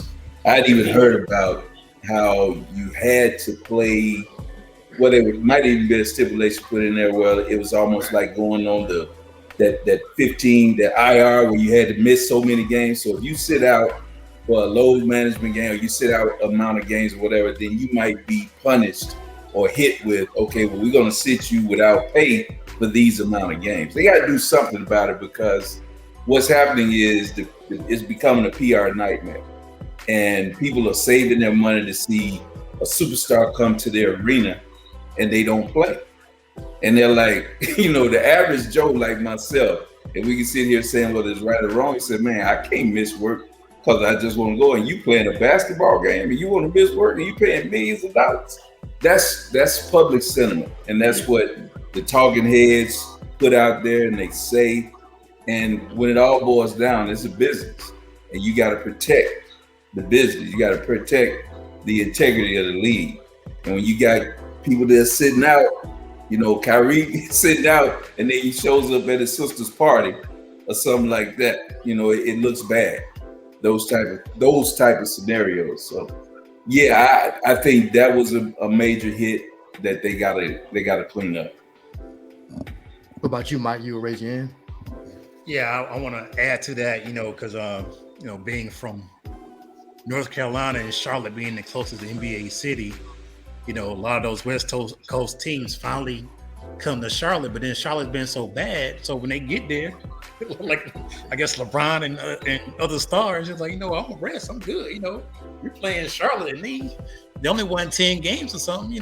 They're better now, but they always been like either not good or like the AC. They've been hovering around that little gray area. They've never been like super. I guess the Bobcats. No, the Bobcats still bad. But the whole point is when we get to the load management, I think the number is 65. Like a player has to play 65 games in order to be awarded, all NBA this, MVP and all that kind of stuff. Yeah. So you gotta get 65. So I think, like you said, the other guy was like, do it like the Major League Baseball. Somebody gets hurt, they got to be out for a week and a half, a 7-day DL, or a 10, 15-day or something. Because you can't just, we playing them, I'm good, I'm just rest. And just like McCollum said too, for the NBA Players Association, and he said him and Lillard were looking at the schedule, like, man, we playing them. All right, I'm gonna be out that game, and then this game here, I don't know. We both can play that one, but then you take that one off, and then they'll pick and straws. Like, we got Orlando, you be off Orlando, and it's like, come on, we paying all this money for those that are going to the games and the corporate games and all this other stuff. But then half the people at the games don't be watching the game. You know what I'm saying? So that'd be there courtside on the phone, selling stocks, doing all this other stuff. Like they been watching the game, and you got people that. The passionate ones can't even afford to go to the game, or if they go, they're gonna sit in the nosebleeds for $40, but you might as well be at the house because the play is too small, and then you're paying for parking, your time, and all this other stuff. So the season, to get back to your point, I don't know, it's been a lot of fouls, a lot of 3-point shooting. It seems like the refs done dominated the season with certain games. I think it might be another Donahue situation. Remember that bogus ref that? Oh yeah, Tim Donahue. It's always a Donahue situation. Yeah, because some of these refs. They just had to get him out the way because he went rogue and wanted to tell how the NBA operates. That's all. Yeah, but it's always a Donahue situation. That's sports. It's sports. It's some all rigged, man. We just watch it. In this 2023 season, there's been some questionable games. Well, these refs got a quick whistle. It's always been this way. DraftKings are in on it now too. Yeah, they got to. I hate that. It's no issue. It's always been this way. It's sports entertainment. All right, one time we don't know who's gonna win. It's all good. Right. So it's not even about wins and losses right now. It's about sometimes it's player points. I mean, when Booker got fouled, he was like, you know what? I can't shoot. I gotta keep my point total under this. Right. Like, don't foul me. Don't foul me. I already lift. Don't foul me. Don't foul me. Right. Game's over with. I'm trying to stay below my point total so I can get something done or something. So it's contracts. It's tied in your contracts. I mean, how many times we heard, Tom Brady, he need to hit Gronk 3 times a day so Gronk can get that $600,000. So he gonna give Gronk those 3 passes. He gonna make sure AB get his bonus. That's how the game has always been played. Every sport. Nothing is changed. No, not when DraftKings done came around there and all these other. No, now they had to figure out a way. Points, fantasy points, and all this other stuff. Yes, DraftKings. Let me tell you what DraftKings did. When social media hit, it took a lot of attention off of TV, and these young kids was doing everything. DraftKings helped bring people back to the games, so that the NBA can still make their money, and we'll break them off. What they gonna get broke off? We're gonna break. They gonna drive people away from the game now. Can you see? Guys missing shots and guys. Because now you got more than ever with fantasy football and with DraftKings. You got people who don't give a damn about football. Right. Not only paying attention to football, but investing a lot of money into football, and they not real fans at all. Right? It's all about the players. So Roger Goodell is about to get a new contract that's gonna pay him $55 billion. $55 million a year because he keeps growing the game. So while we still talking about it ain't doing it, no, it's keep growing. They're making more money. Amazon got a contract. YouTube, NFL Network got a YouTube got one there, right? Fox got a contract. YouTube TV, yeah, YouTube. They bought out on Direct TV now. If you want to watch all the games, just through YouTube TV. So they're doing very well. All of them are doing very well right now. But what you were asking about the hit on the league, the other thing was at the end of the year, their new jewel was this play-in tournament. Right. And Dallas thumbed their nose at it by saying they set their players and didn't even try to get into it. So I think what's going to happen, they're going to face a fine. They're going to get fined. Something going to happen with them because they just sometimes said they got fined. They gave Dallas $750,000 fine.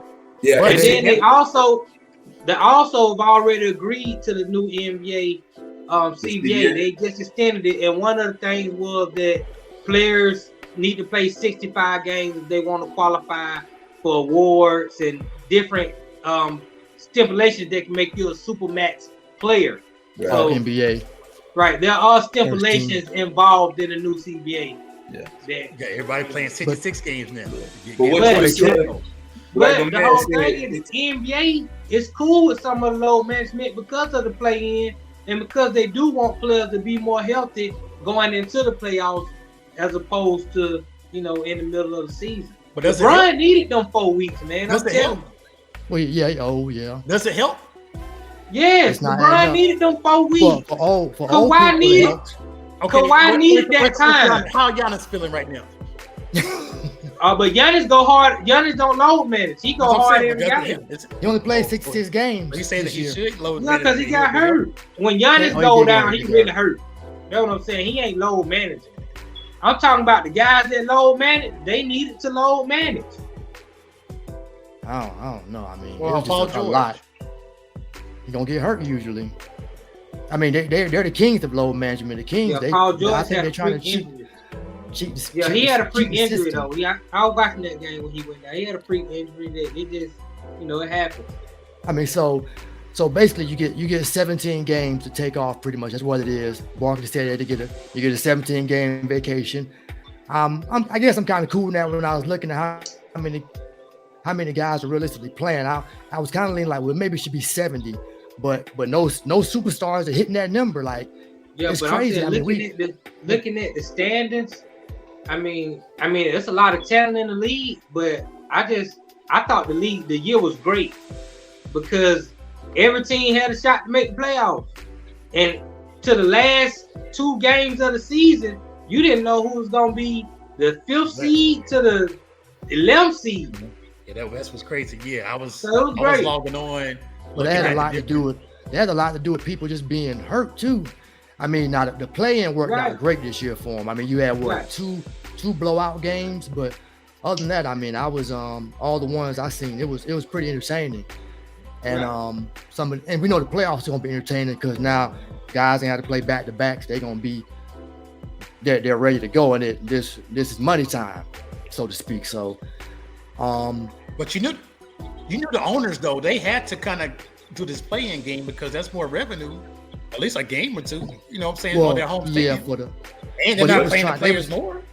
Right, but they was trying to curtail the tanking because I heard a good point. I kind of agree with those teams who tanked the whole. I mean, but you got to tank the right way. I mean, Dallas didn't do it. I don't waited think too late. Like San Antonio, Houston. I mean, you got to put together a bad roster, but they still tanking. They were still tanking. Just San Antonio tanked and Detroit and all these teams. But you ain't got nothing to do with the play-in. But Zion could have played, right? Yeah, Zion could have played, but Zion didn't want to play. Speaking, and let's segue right to that. Okay.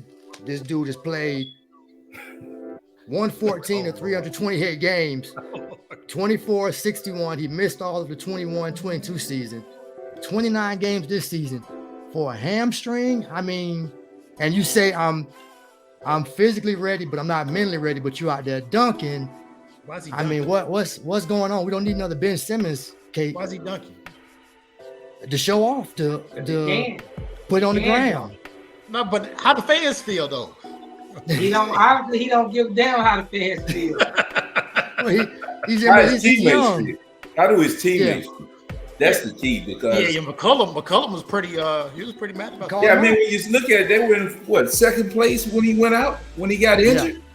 So it lets you know how important he was to them. Right. They were playing well and looked upon as a team that they said was going to compete this year for, at least a run in the playoffs.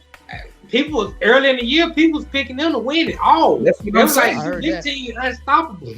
So if Brandon Ingram will come again with all them other guys they got. You're taking it a little too far. Hey, if I'm a teammate, I'm upset. I'm like, man, you're supposed to be this way, and you're the highest paid player on the team. Right. So I mean, what does he? Where? Yeah, he under that curse. Where? I mean, which way does Zion go? Does he go more the Joel Embiid route, or is he looking more towards like Greg Oden? I mean, it's just a hamstring. This 2 years in a row, they're down the stretch. He left his team hanging. He gotta get his weight under control. Right now, you hope he AD. Right now, you hope he at least AD. He bad right now. Right. So I mean, would anybody consider trade him? Nah, he's what you got out of it now, because he what you got out of Embiid early. Embiid didn't play them first 3-4 years. He was the same they tried. They also set him intentionally. They were trying to lose. Remember, they were trying to lose. I'd be looking. Hey, can I give Mikal Bridges and some other groceries up there right now? Y'all can have it. I'm saying they gave him the money, and they know that Zion is box office. See, if teams can't win a championship, at least we can make some money. So like they gonna ride with him. The fans frustrated. Well, you better get there for warm up while he's dunking, because that's all he gonna give you. Right. That's all he gonna give you is a warm up, though. You better get there early. He'll play the first 10 games. You just got to get that 10-game package early. Do y'all think it was anything else? I mean, I know hamstrings can be funny, but 29 games? Doesn't he have guaranteed money, right? Right. Yeah, but depends on how hungry. Well, some people can still be hungry despite the That's the problem. He probably too hungry. He needs not be hungry. Well, you said last time, he's not eating the basketball. He's eating the beignets. Yeah. I mean, eating the. He got. That didn't have that on his contract, man. He got to watch his weight because his knees. He's too athletic and too big. That's the problem. His knees. It's in his contract that they got a right to win every month of the season. And he already got mad about it. Yeah. I mean, he signed the contract. Yeah, right. You can't get mad. They say. Which we all would, but I mean, how much small is dude really going to get? And that's the problem. His style of game just doesn't allow for a 300-pound high flying player. Right. You got to come down, and that's just too much weight coming down constantly as high as he jumps. It'd be different if he was playing like Zebo used to play, where Zebo was on the ground and bodying and but he's not that player. He's a high wire act, Yeah, he's like Barkley, right? But see, Barkley, he was athletic, but he won't really trying to dunk on nobody.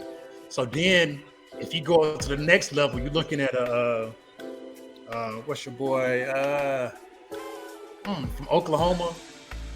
Blake Griffin. Well, they like Blake Griffin now, right? Right. But he's just too big. He got to go down a few. Blake Griffin couldn't stay healthy. He couldn't stay healthy. Exactly. He can make that work. You know what I'm saying? And until he puts in the work on his body, we're gonna keep talking about this year in and year out. Oh, is Zion playing? What if he just injury prone? He might just be. He always been injured even before he got real big. There's always been something to shoot, right? He's a dookie. What dookie player that's not injury prone? Right, but even before he went to Duke, he was injured. He got injured in high school. Yep. Right. So I mean, man just has an injury. He has an injury history. It might it's just a weight issue, man. He got a bank account problem. It's too big. That's what it is. You don't have to worry. He good to go, man. Look, every player in the NBA and every very good player, they don't want to be all-time great. They ain't home. They don't got that drive like that. That's why the ones who do got it, you know, we get them they love, man. We appreciate them. We say, yes, thank you, LeBron, for what you did for me. You know what I'm saying? Thank you, Steph. Thank you, Westbrook. Thank you, Jordan. Thank you, Kobe. You know, you thank those Giannis. You thank these guys for sacrificing. Because everybody ain't willing to make those sacrifices, man. And I'm glad you brought LeBron up. LeBron should be considered the best ever because of his health. The dude I think he's the best ever. He to go to my book. Yeah, he stays. But I ain't arguing against nobody else in the top 6. But in my book, it's LeBron. Wait a minute, y'all all from Carolina, right? No, me and Mike. I am. Okay, all right, okay. I thought that was blasphemous. I just heard. I'm just letting it go for the listeners. That's what I thought. I'm okay. I would not argue against Jordan. Like if somebody was like Jordan, the best player ever, I'm like, okay, he's great. I can't argue against that. But for me, in my opinion, because it's all opinion, it's not factual. Right. In my opinion, based on the body of work that a man has done in 20 years, it's LeBron.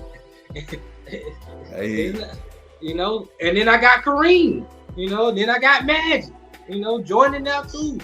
You know what I'm saying? So, you know, I'm not arguing against any of those guys. Those guys put in the work, man. They dedicate their life to this basketball. One thing I did, and this is a side topic, one thing I did like was when LeBron had the scoring record, they showed Jabbar and they actually showed Karl Malone. And I didn't realize how dominant Malone was. How he was there in Utah, him and Stockton, man. He put in buckets. He worked hard. Made a lot of free throws too. And he had longevity. Great player, man. All-time great. That mid-range was crucial though. Yeah, Malone got pick and roll. Who ran the pick and roll better? All time. They made the pick and roll. Right. They did. But the pick and roll still ain't got nobody a championship, has it? Yeah. Everybody run the pick and roll now. It's pick and roll, pick and pop. That's the whole NBA. I thought Golden State runs something different. They run a lot of different stuff in Golden State. They run step. Run the pick and roll. They run step off the ball. Or some sort of motion. They run a lot of motion. Right. It's all about 30. Right. The pick and roll, I don't know if they said off the ball screens, Steph set screens. Right. Then he rolled and then another screen. I mean, that's just the league. Every team in the league runs pick and roll now. You got to. I mean, it's just, and you know the other team go run. It's about who can defend the pick and roll better than other teams, and a lot of teams don't defend it well. So make a miss, y'all. Make a miss. Right. Or just maybe it just comes down to, I mean, who has the greatest player at that time? Because like Jordan, the triangle gets a lot of credit, but I mean, Shaq and Kobe thrived in it too, but they were two of the best players. Then you had Jordan, Pippen, and then now say like Golden State. Now LeBron really doesn't have a specified offense. It's more of a I create, dish, or I punish you. So I guess you can call it LeBron system. We'll call it that. No, it's a lot of teams don't have a post presence in today's basketball. So, but LA does have a post presence. His name is Anthony Davis. Now he don't always go down there and dominate in the post. I mean, demand it, but they do give it to him all the time in the post or the mid post, and he'll get the double team, and then that's where the offense start to work from there.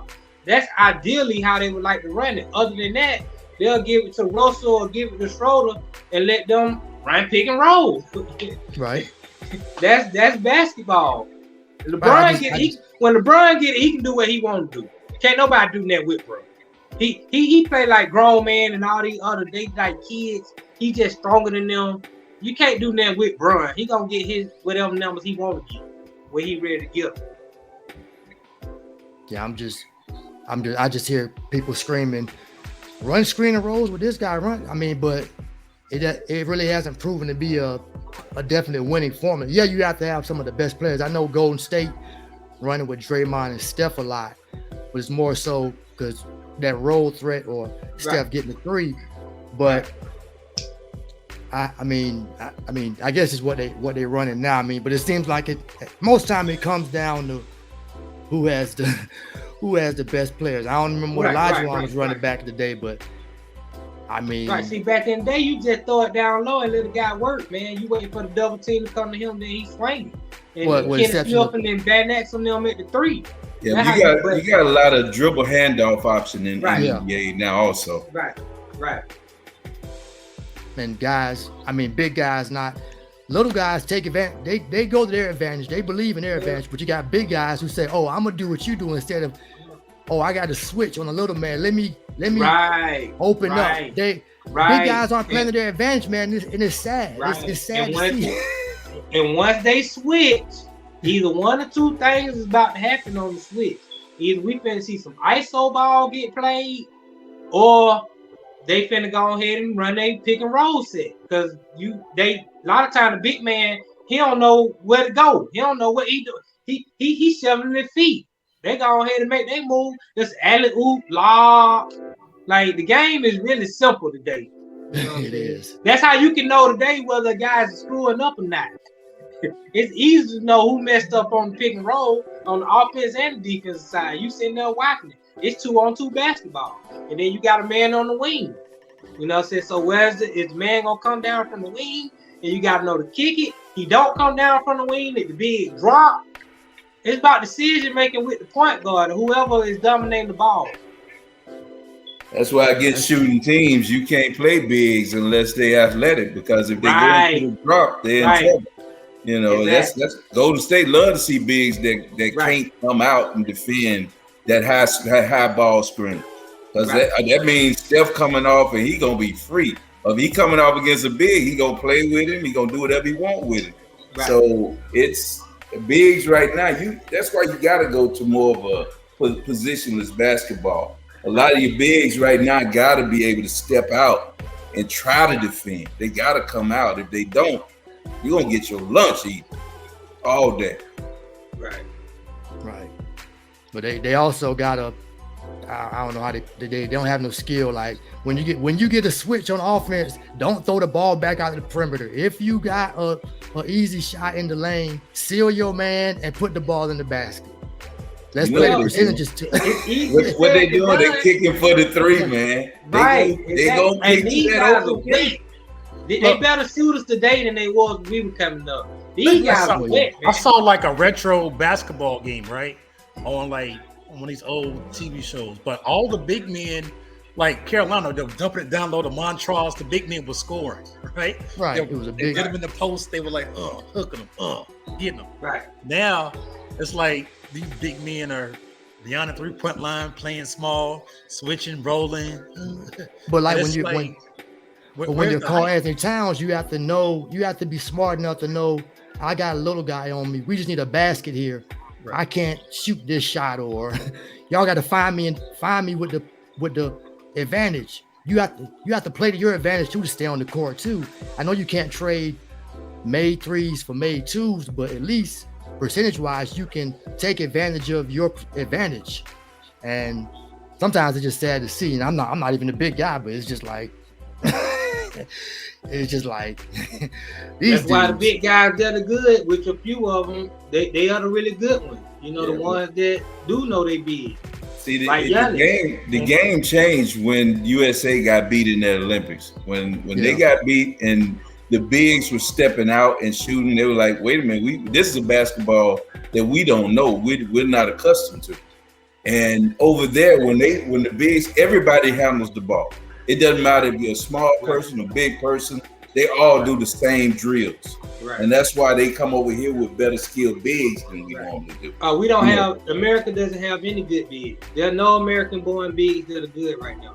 All the bigs that are good in the league are all foreign. Mm-hmm. The best big America probably has is Mason Plumlee. Well, you gotta say Adebayo at least. Is Adebayo American? Yeah. All right, him and Mason Plumlee on the same level to me. Right. And what do the bigs from Europe come in? What about they can step out and shoot. See, Adebayo can shoot. Evan Mobley's pretty solid. Yeah, but is he a true big? I mean, He's Randall, solid. Julius Randall, when he want to But go in he's- there and play bully ball. We talking about Embiid, Jokic, Giannis. They can- You see what level I'm talking about? I'm talking about the good ones, the real yeah, ones. well, yeah. Right. It's not So even. why you mention Plumlee then? I'm saying for America. He American. I'm saying the American bigs ain't that good, but Plumlee, one of the best American bigs that's in the league. I would say Robert Williams is better than him for the Celtics. I'm saying, look at the caliber play. Robert, okay, he's not much better than Plumlee. Yeah, He like a weird. Hey, just think about what Jaren Brook Jackson. Lopez. Think about what Brook Lopez. See, these guys ain't really bigs though. Jaren He Jackson 6'10". Yeah, he's 16 in size, but he's not a big. He's a wing 4. He's like a 3-4. You didn't see I'm him talking posting about up. You didn't see him putting that. bigs. You didn't see I'm him putting talking that work about on the guys post today. I saw what he did to a 38-year-old LeBron. Still, and they but lost. he went down there. I got y'all not coming with the double. I'm going to. Defensive player of the year and all that. I give it to him, but okay. You want to say he'll be? He's still not in the caliber of Embiid, Jokic. Right. You know what I'm saying? you can't Giannis. But you disrespecting the man by saying Plumlee. I'm saying Plumlee's solid. Plumlee good. You acting like Mason Plumlee is a scrub. But Mason Plumlee is a good basketball player. He can handle the ball. He can bring it up the floor. He can pass. He does what he's supposed to do. If I'm a GM, I'm picking Mobley over Plumlee. I'm picking Mobley over Plumlee too. But Plumlee is a true big. Mobley isn't a true big. I'm saying Mobley plays the 4. Plumlee plays the 5. What about Jared Allen? Well, he's just a defense with skill. Yeah, or the dude like Sims Jared from New York. Who? Sims. Jericho Sims? Yeah. He's a You big. mean Mitchell Robinson? Maybe Mitchell Robinson. Mitchell Robinson. Okay. He like I'm just saying, real guys. but I'm saying you keep on seeing the caliber of the guys we named. These are not all right. Well, these are also Rands. Right. And the game is catered towards wings and scoring point guards. So those guys. I think DeAndre Ayton up. might be the best American big. DeAndre Ayton. Is he from America either? He Bohemian.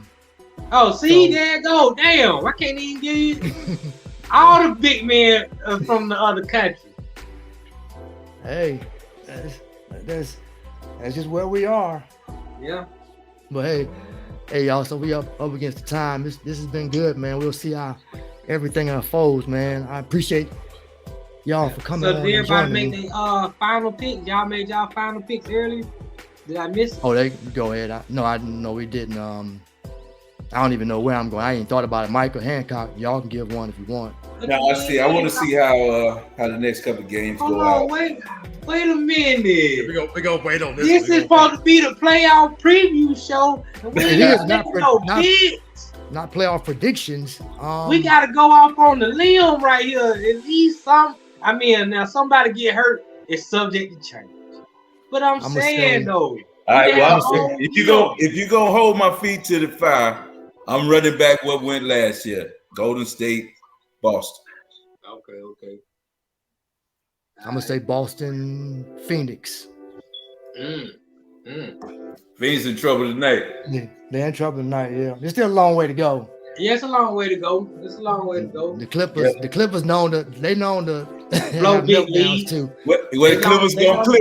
Clippers will clip. What you got, Mike? Well, Jane, y'all gotta give y'all predictions. I think I like Milwaukee to win it all, but I like them to be, that West wide open. I'm sticking with Memphis unless something wrong with his hand for real. If something really wrong with his hand, then I'm picking Denver. All right. Said Denver? Yeah, if Memphis, if Josh straight, if his hand okay, I'm gonna stick with Memphis. But if his hand not okay, I'm going with Denver. Even though I'm pulling for the Clippers, but I don't believe them. All right, I'll go on a limb here. I'll take LA, and I'll say which versus, LA? Which? You mean the Lakers? Yeah, the Lakers. Yeah, not okay. So LA, the Lakers. Let me do this. LA. trying to type in the chat here so we can get this down. Versus you got Boston, you got Phoenix. No, my bad. Boston. You got to go east. Philly. Boston, Philly. What's the third team? Milwaukee. Milwaukee. If Yeah, I go Giannis, Milwaukee as well. all right. LA All right. against Milwaukee. All right. That'd be good. We'll see how it unfolds, man. Appreciate y'all, man, so much. All right, man. Thanks for having me in with you. I appreciate Yeah, it, man. man. Enjoyed it. Me too, man. Catch y'all the next time. All right. Peace. Peace. Yep.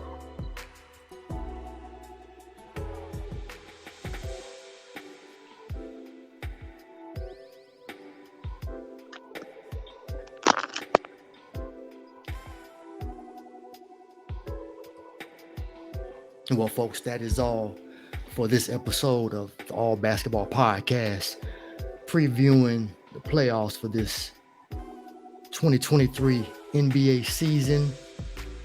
Me, James, Hancock, and Mike all got our picks in. Appreciate Frank for coming on the show as well. Remember, folks, please subscribe to the All Basketball Podcast wherever you listen to podcasts, Spotify, Google, Apple, or wherever else you get podcasts, and also on YouTube. Until next time, I'm Maurice Dixon once again. Peace and be blessed in Jesus' name.